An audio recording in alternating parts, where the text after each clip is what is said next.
1월 31일 아시안컵 16강에서 일본과 바레인이 맞붙었습니다. 사실 이번 16강 진출팀 중 바레인이 가장 최약체로 평가받는 팀이었기에 일본은 이들을 가볍게 3대1로 대파하면서 승리를 챙겨갔는데요. 최근 일본 대표팀의 내부는 어수선한 분위기였습니다. 일본의 주전 선수인 이토주냐가 대회 도중 성폭행 혐의로 고소당하면서 큰 무리를 빚고 있는 상황이고, 일본 측도 성범죄에 강력하게 연루된 선수를 팬들 앞에 모습을 보이기에는 눈치를 볼 수밖에 없기 때문에 결국 이토주냐는 선발 라인업에서 제외되며 벤치로 내려갔는데요.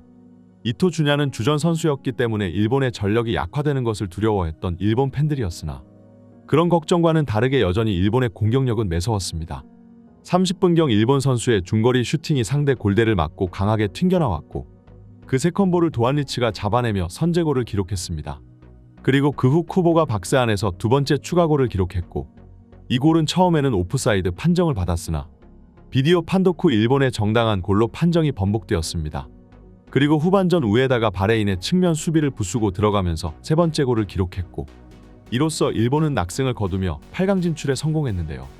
한국이 고전 끝에 사우디를 상대로 연장전 승부차기 끝에 승리를 거둔 것에 비해 일본은 진작에 승부를 쐐기에 박으며 주전 선수들의 체력 안배를 할 수 있었고, 한국은 가뜩이나 일정이 다른 팀보다도 더 타이트하기 때문에 고작 3일만 휴식한 채로 6일을 쉬고 온 호주를 상대해야만 했습니다. 하지만 오히려 단순 스코어상으로는 일본이 더 막강한 전력을 과시한 것처럼 보이나, 오히려 지금의 한국 팬들은 사우디전 선수들이 보여준 정신력을 보면서 대표팀에게 더욱 신뢰를 보내고 있고, 그에 비해 일본 팬들은 조별리그부터 연이어져 오는 실점이 불안하다는 반응인데요. 사우디전은 한국에 비해 한참 피파 랭킹이 뒤떨어져 있는 상대였지만 그럼에도 불구하고 쉬운 경기가 아니었습니다.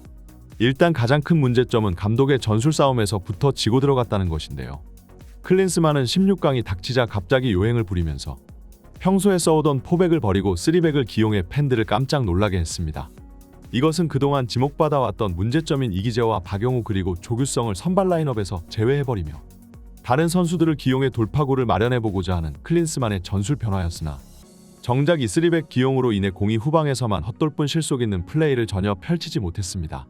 그에 반해 사우디는 한국에 비해 약체팀이었지만 점유율상에서 우리 대표팀에게 전혀 밀리지 않았는데요. 기본적으로 클린스만이 아시아 지역에서 한국 축구의 위상에 걸맞지 않게 점유율을 포기하고 역습 롱볼 축구를 노리는 실리 축구를 택하고는 있으나, 그래도 점유율이라는 것은 강팀의 척도를 나타내는 것이고, 우리보다 한참 스쿼드가 뒤떨어진 사우디에게 오히려 전반전 점유율을 내준다는 것은 비판받아야 할 대목이었습니다. 그리고 역시나 사우디를 이렇게 경쟁력 있는 팀으로 만든 건 바로 유럽의 대표적인 명장 만치니의 존재 때문인데요.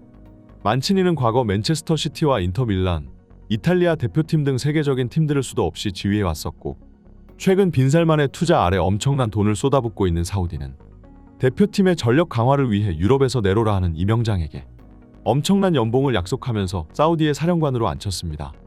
당장 아시안컵 팀들의 감독 연봉 순위만 보아도 만치니가 받는 금액은 2위 클린스만의 10배가 넘어가는 걸 확인할 수 있습니다. 그리고 결국 이번 사우디와 대한민국의 경기에서 클린스만은 김민재와 이강인, 손흥민을 데리고도 만치니의 사우디에게 완전히 눌렸으나 결국 감독의 역량 부족을 순전 한국 선수들의 개인 역량으로 극복해낸 것이라고 볼 수 있는데요. 특히나 그동안 많은 비판을 받아오며 마음고생이 심했던 조규성 선수가 후반 막바지 극적인 시간대에 동점골을 넣으며 영웅이 되었고, 이강인 선수는 120분 내내 정말 심장이 터질 정도로 미친 듯이 뛰어다니면서 팬들을 감동케 했습니다. 하지만 이번 경기 최고의 히어로는 누가 뭐래도 바로 조현우였는데요. 조현우는 러시아 월드컵에서 미친 선방 능력을 보여주면서 독일에게 트라우마를 안겨준 이력이 있었고, 조현우의 1대1 방어와 반사신경은 모든 축구 팬들이 인정하는 바였습니다. 그러나 현대의 축구의 공격 전개는 항상 후방에서부터 시작되고, 그렇기 때문에 빌드업에 약한 조현우는 자침 시간이 지날수록 주전 골키퍼에서 밀려날 수밖에 없었는데요. 하지만 이번 아시안컵 김승규가 부상으로 제외되면서 다시 기회를 얻었고, 사우디와의 승부차기에서 신들린 선방으로 두 번의 슈팅을 모두 쳐내면서 8강 진출의 최대 주역이 되었습니다. 이번 사우디와 한국의 대결은 일본에서도 많은 관심을 기울이고 있었던 경기이고, 이 경기를 지켜본 팬들은 특히나 조현우의 활약상에 격한 반응을 보였는데요. 특히나 일본은 스쿼드에서 골키퍼가 최대 약점으로 지목받고 있었기 때문에 대회 최고의 선방 능력을 가진 골키퍼를 보유한 한국과 맞붙게 된다면 승부차기만큼은 반드시 피해야 한다는 반응입니다. 한국은 공격진만 뛰어난 줄 알았는데 아니었다. 골키퍼는 예나 지금이나 가장 훌륭한 것 같아. 사우디 선수들은 절대 슈팅을 못 찬 게 아니야. 정확한 코스로 구석을 노려서 낮게 깔아찼어. 근데 저 미친 골키퍼는 이걸 전부 막아냈어.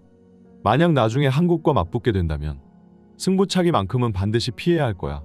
왜냐하면 우리 골키퍼는 최악이거든. 오늘도 어처구니 없이 한 골을 내줬어. 만약 한국과 한 골 싸움으로 흐르게 된다면 결국 골키퍼 차이가 승부를 가를 거야.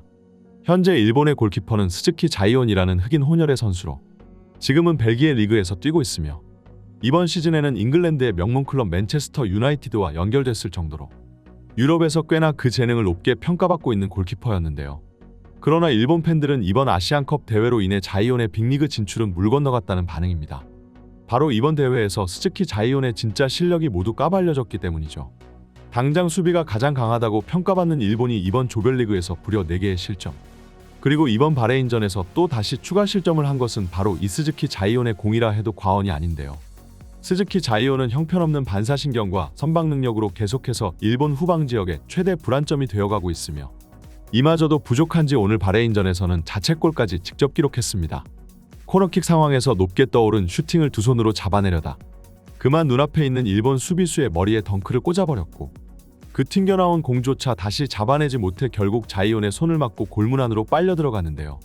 심지어 그 후에도 스즈키 자이온의 불안한 볼처리는 계속되었으며 골키퍼라면 마땅히 두 손으로 손쉽게 잡아내야 할 공중볼조차 두려워하며 한 손으로 펀칭을 하면서 상대 공격수에게 재차 위협적인 찬스를 허용했으니 키가 190cm가 넘어감에도 불구하고 제공권에서 취약점을 드러내는 이 자이온 골키퍼를 한국의 타겟 스트라이커 조규성을 이용하여 적극적으로 공략해야 한다는 것이 팬들의 반응입니다. 하지만 물론 일본과 맞붙게 될 기회는 아직 먼 훗날이고 그 전에 한국과 일본은 당장 눈앞에 닥친 강팀을 먼저 꺾어야 할 텐데요.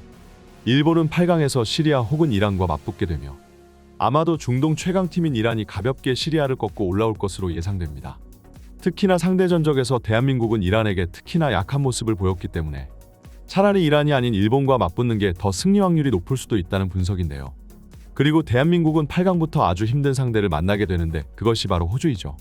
일본과 호주, 한국, 이란은 강력한 대회 우승 후보이고 한국이 이대로 8강을 통과했을 시 4강에 대진 상대가 타지키스탄 혹은 요르단이라는 것을 고려하면 오히려 한국은 결승전 전까지 맞붙게 될 상대 중에서 가장 강한 팀을 만나게 되었다고 볼 수 있습니다.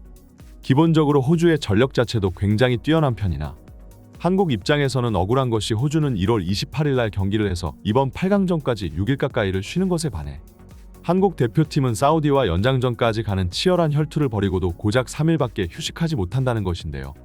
클린스만 감독은 인터뷰에서 휴식 시간이 짧은 건 문제가 되지 않는다. 유럽의 축구 클럽들은 3일 간격으로 경기를 치르는 것이 일상이다. 선수들의 컨디션은 완벽한 상태이며 좋은 결과 보답하겠다며 다른 감독이었다면 팬들이 수긍할 만한 내용의 발언들을 했지만 워낙 지금 여론이 밑바닥까지 추락해 있는 클린스만이기에 무슨 말을 하든 팬들 눈에는 안이 꼽게 보일 수밖에 없습니다. 결국 클린스만이 팬들의 지지를 받기 위해서는 결국 아시안컵 우승밖에 없을 텐데요.